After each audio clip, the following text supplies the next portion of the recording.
देखिए, अब जैसा कि आप जानते हैं कि दिनांक 19/6 को हमारे कचहरी मुजफ्फरनगर से एक लड़की को, जो कि तितावी की रहने वाली थी, ये सतपाल उर्फ सत्तू, जो कि चंडीगढ़ का रहने वाला था और वहाँ का HS था, 15A इसका नंबर था HS का। इसके खिलाफ 30 अभियोग दर्ज थे और ये हत्या, लूट, डकैती, हत्या का प्रयास, गैंगस्टर एक्ट तथा लड़कियों के अपहरण का, जो नाबालिग लड़कियों के अपहरण का, किशोरियों का अपहरण का अभियुक्त था। ये 11 साल पहले भी जेल मुजफ्फरनगर में रह चुका है। साथ ही साथ ये जालंधर जेल से भागा हुआ बदमाश था तथा विभिन्न प्रकार के मेरठ, जालंधर, सहारनपुर तथा मुजफ्फरनगर से वांछित चल रहा था तथा अपहरण की ये लड़कियों के साथ दुष्कर्म की घटना जंगलों में तथा विभिन्न प्रकार के होटलों इत्यादि में लगातार ये करता रहता था। इस प्रकार से इनपुट मिला हुआ था, चूँकि हमारे यहाँ से वांछित भी चल रहा था। पुलिस की 10 टीमें SP सिटी, CO सिटी के नेतृत्व में काम कर रही थी। Inspector civil line, SOG surveillance, सभी टीमें लगी हुई थी। इसी परिदृश्य में एक टिप ऑफ मिलता है, जिसके आधार पर सिविल लाइन थाना अंतर्गत इसको पुलिस जब पीछा करती है।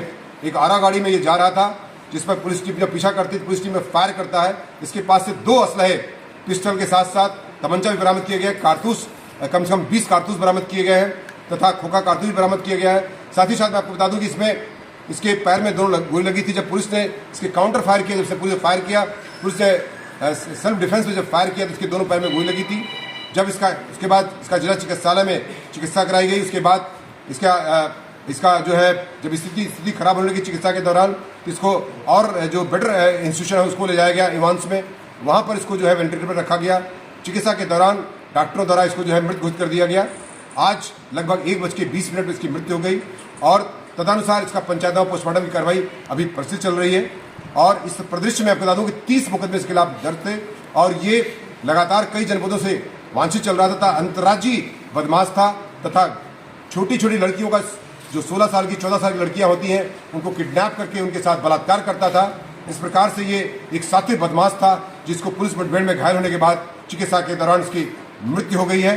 ये सतपाल और सत्तू इसका नाम था। लगभग 60 से 61 साल इसकी उम्र बताई जाती है। सर, ये किस तरह से लड़कियों को अपने जाल में फंसाता था, किस तरह से उनकी घटना को? मैं आपको बता दूं कि ये लड़कियों को पहले पता करता था कि विभिन्न स्थान पर, चाहे वो रोडवेज हो, रेलवे स्टेशन हो, या कोई ऐसी स्थान जहां पर ई रिक्शा हो गए, गरीब लड़कियों को टारगेट करता था। ये गरीब लड़कियों को जब कुछ पैसे वगैरह 2-3 हज़ार 4 हज़ार रुपये देकर के उसके घर में प्रवेश कर जाता था, उसको कभी डॉक्टर को भी दिखवा देता था। उसके बाद उनको उसके पापा को भी कॉन्फ्रेंस देता था।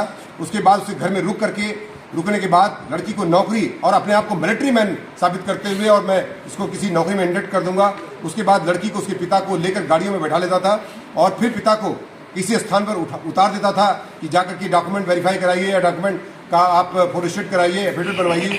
उसके बाद लड़की को जबरदस्ती किडनैप करके ले जाता था तथा टोल प्लाजा वगैरह को अवॉइड करते हुए जंगलों इत्यादि में, होटलों इत्यादि में लड़कियों के साथ लगातार दुष्कर्म करता था। मेरठ से भी इसी प्रकार के मामले में वांछित चल रहा था। सहारनपुर भी इस तरह से घटना इसने किया था। इसी प्रकार से जालंधर जेल से भी इसने पुलिस की हिरासत से भाग चुका था। ये इसके खिलाफ 30 अभियोग थे। HS था और लड़कियों के साथ, खासकर नाबालिग लड़कियों के साथ सबसे जो सातिराना अंदाज में ये घटना करता था, निश्चित तौर से एक शातिर बदमाश ये था। और 15A HS नंबर भी इसका चंडीगढ़ में इसका दर्ज था। इनाम कितना घोषित था? सॉरी, इसी गैंग से संबंधित था सर? ये इसके बारे में अभी तक जो SP सिटी ने जानकारी की है, छोटा राजन गैंग से भी इसका कनेक्शन बताया जाता है, लेकिन अभी इसकी जांच की जा रही है। साथ ही साथ ये जो है 25,000 रुपये का भी इसके ऊपर इनाम घोषित किया गया था।